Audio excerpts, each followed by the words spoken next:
And so we've been watching a press conference there with Senate Majority Leader Chuck Schumer and Senate Democratic committee chairs trying to show that the Senate can both work on passing President Biden's COVID relief plan while also trying former President Trump. The senators stressed their belief that COVID relief is urgent and crucial to the American people. On former President Trump's trial, Schumer says he expects the proceedings to be fair. The trial is set to begin in roughly 2 hours. The former president is charged with inciting the mob that attacked the Capitol on January 6th. That makes the Capitol both a crime scene and the site of the trial, and senators both jurors and witnesses. And House impeachment managers are teasing the possibility of introducing new evidence, but have refused to describe it ahead of the trial. White House correspondent Mary Alice Parks and presidential historian Mark Updegrove join me now for more on this. Mary Alice, Senator Schumer made it clear that impeachment will not stop other business in the Senate. He says to the pundits who said we can't do both at once, we say you are wrong. How is that going to work exactly? It's going to be hard. They want to show voters that they are both going ahead with this trial, but also getting to work. They're trying to pass President Biden's COVID relief package. They know that Americans are hurting. They want schools open and vaccine rollout to be ramped up. But the trial mandates that senators are there in the seats, paying attention for hours every single day until the trial is done. So what they have to try to figure out to do is work in the morning before the trial starts every day, work around the clock to fit the trial in addition to this other work. But like I said, it's not going to be easy, and Republicans, frankly, aren't really interested in 24-hour days up there. And Mary Alice, a senior aide on the impeachment team, teased that new evidence will be evidence nobody has seen before. How are they expected to lay out their case?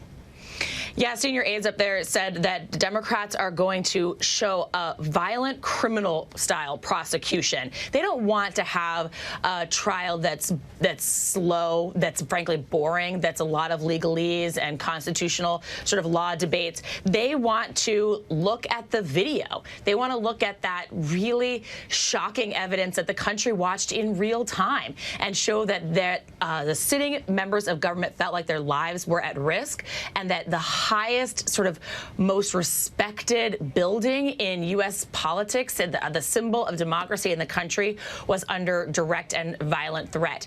I don't know what this new evidence is. Neither do you. That's what they said. They're sort of teasing it out. It'll be interesting to see if it actually relates to that day, something that we don't know yet that the president said or didn't say, or if it relates to the weeks leading up. You know, it wasn't just that day, but weeks and frankly months of the president perpetuating a big lie around the election that a lot of those rioters are now saying motivated them to get involved. And so the evidence could, in theory, relate to January 6th or the weeks leading up to it. And Mark, how will this trial be different from past impeachment trials? Well, the obvious one is that President Trump is now a former president. We've never tried a former president before, but frankly, I think the act is bigger. What he's being accused of is much bigger than what past presidents, Andrew Johnson, Richard Nixon, Bill Clinton, and even Donald Trump last year were accused of. This is sedition. This is treason. This is trying to overturn the will of the American people. And as Mary Alice suggested, it wasn't just inciting the riot on January 6th. It was the events leading up to it, that drumbeat that started even before the election that caused Americans to cast doubt on the election results and to rise up ultimately on January 6th. And Mary Alice, the other unique aspect about this particular impeachment trial is that it will take place at the crime scene. Those now acting as jurors and prosecutors are also witnesses. How could that affect how this plays out? We have heard Democratic members of Congress in particular over the last few weeks tell their personal stories of how they were scared for their life. And I think that that is the kind of personal and emotional storytelling that we're going to see from Democrats. They want to remind senators that that potentially their own lives were at risk, and that they were witnessing the violent attack in real time. They want to kind of take senators back to that moment.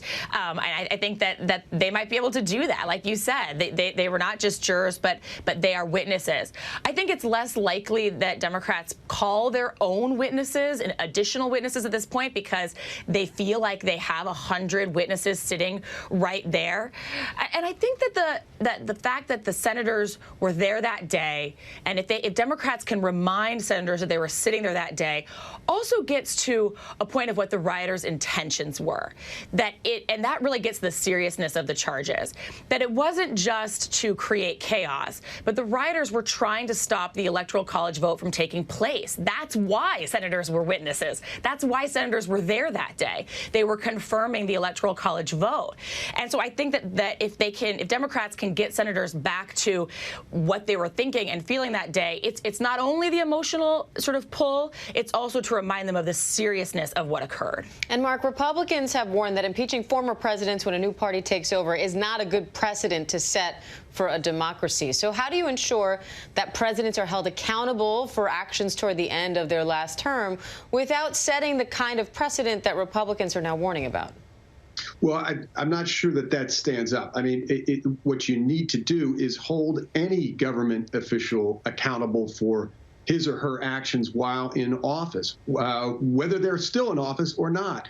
This sets a very dangerous precedent, in my view, that an incumbent president can do, or excuse me, an incumbent president in his last days, as when he is a lame duck, can do whatever he wants. If we don't set a precedent that says you can't do that, that I think is dangerous going forward. So we need to really consider what this trial means. Almost every president, unless he dies in office, is at one point a lame duck president, whether he gets voted out of office or not.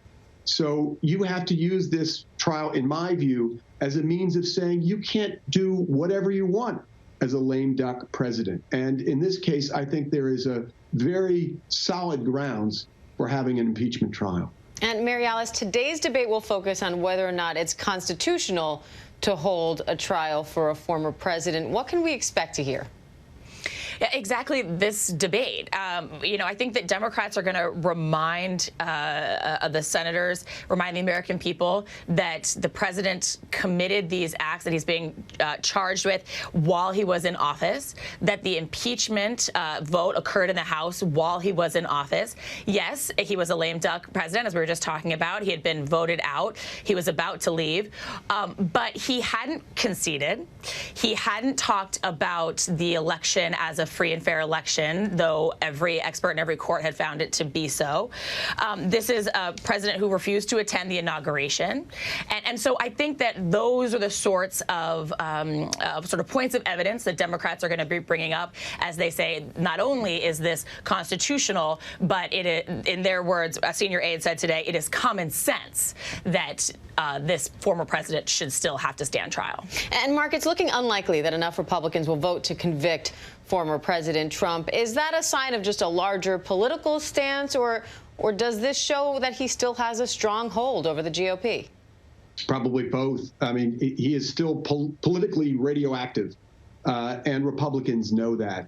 You know, the fact is that most impeachment trials that we've had are judged on partisan lines. I mean, if you look at Andrew Johnson and Bill Clinton and Donald Trump, they were really, the votes came down to partisanship, ultimately. The exception was Richard Nixon, who ultimately was not impeached because he resigned in the face of almost certain impeachment in the House and conviction in the Senate. But it was a very different day in America, and there was deep concern among Republicans and Democrats alike that there had been misdeeds by the incumbent president. And so Nixon resigned rather than face what was almost certain impeachment. And interesting, the Republicans went to Richard Nixon and told him he would not survive either in the House or probably in the Senate. So it's a very different day in America. We are far more partisan than we were in the days of Richard Nixon or even in the days of Bill Clinton. All right, Mark Updegrove and Mary Alice Parks, always great to have you both. Thank you. Thank you. And rescuers are searching for more than 100 missing people after a glacier burst in India, destroying a dam. Officials still believe many of those trapped under the rubble are still alive. Maggie Rulli has the latest. This morning, a desperate search for survivors after a massive glacier burst in northern India, sending this wall of water and debris crashing into everything in its path. Dozens of people running for their lives before the river engulfed them. At least 32 people have died. More than 170 are missing. Rescuers have been searching for survivors since Sunday, urgently trying to get through 1.5 miles of debris to find 37 workers believed to be alive, trapped and without contact since the dam burst. Experts say they believe this burst may have been caused by a landslide slamming into the glacier, and that climate change could make areas like this more vulnerable and unstable. As the climate continues to warm and the glaciers continue to melt and the landscape becomes less and less stable, you are really putting this infrastructure and any people associated with it in harm's way. Environmentalists had warned against building in this area, saying that landslides could be a problem. And now, Diane, because of changing weather patterns, many scientists say they fear that natural disasters like this one could become even more common. Diane. All right, Maggie Rulli for us in London. Thanks, Molly. And in honor of Black History Month, it seems only fitting that we talk about how one woman made history right here at ABC News. Carol Simpson was the first Black woman to ever anchor a network newscast. 18 years after she left the weekend edition of World News Tonight, our own Lindsay Davis now sits in that chair every Sunday. Lindsay had a chance to speak to Simpson about what her journey was like and how she paved the way for so many. From ABC News, World Headquarters. For 15 years, Carol Simpson was the face of ABC's Weekend World News. Good evening, everyone. I'm Carol Simpson. A pioneer in a once male-dominated industry. How does a little girl with a flair for drama in elementary school through high school end up climbing her way to the highest heights of TV news? Sheer determination, desire, ambition.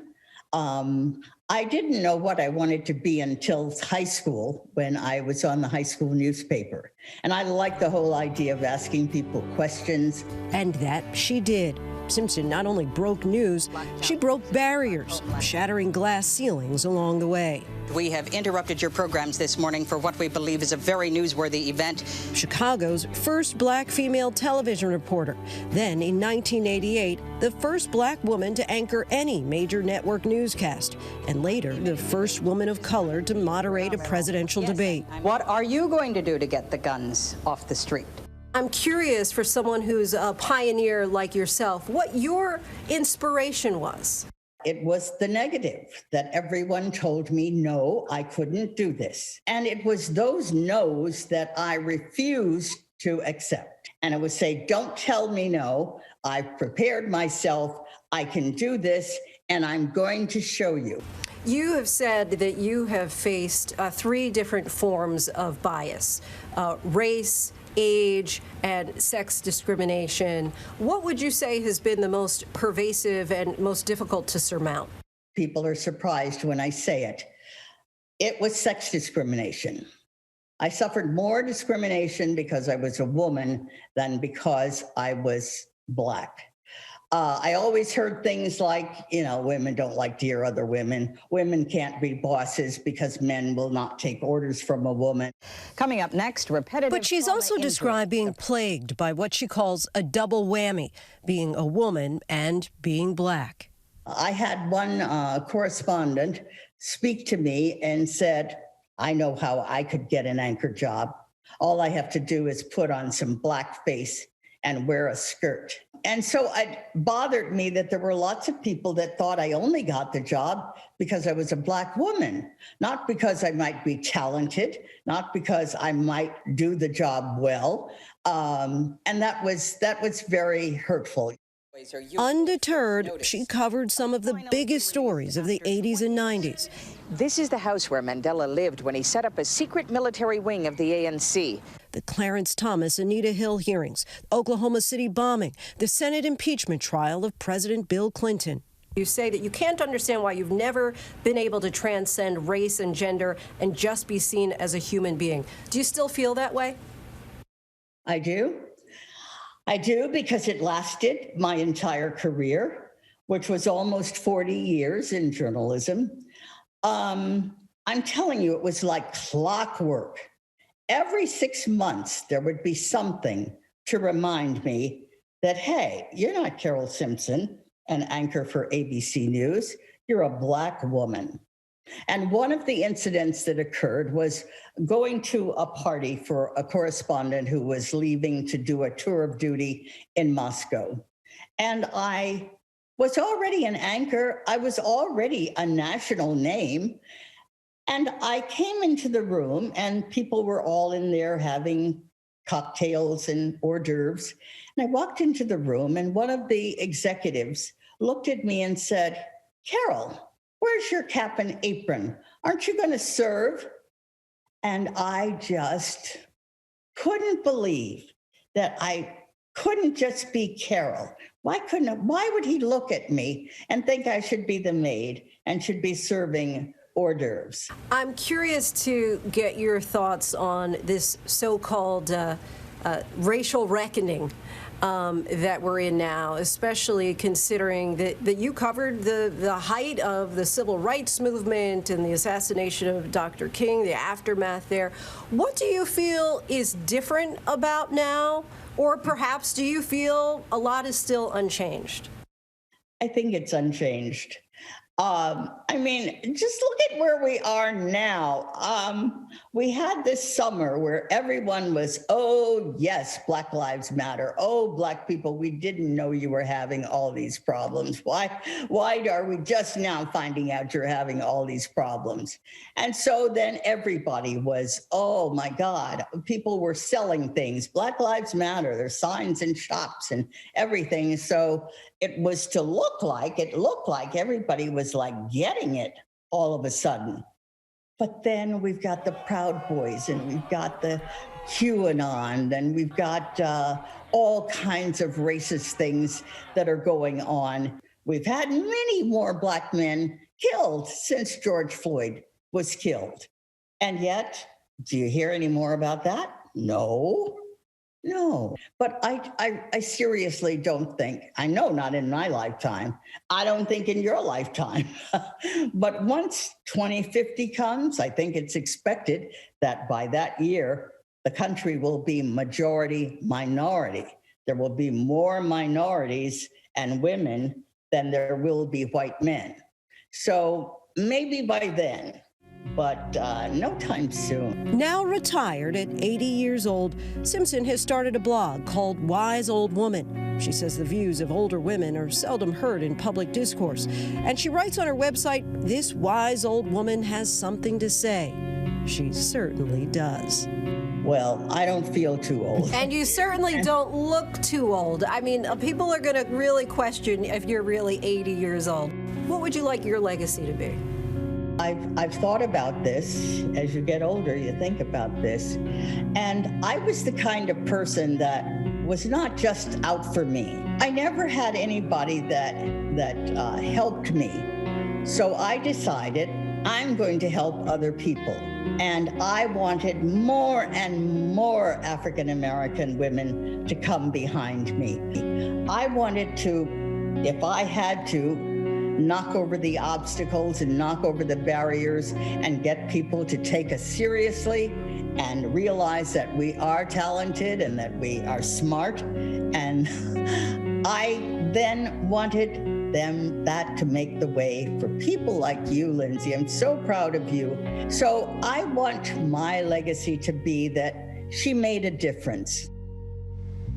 She certainly did. Our thanks to Lindsay Davis and Carol Simpson for bringing us that. And that does it for this ABC News Live update. I'm Diane Macedo. Thanks for joining us. And remember, ABC News Live is here for you all day with the latest news, context, and analysis. And a programming note before we go, ABC News will have full coverage of former President Trump's second impeachment trial. That will get started this afternoon around 1 p.m. Eastern. Until then, have a great day.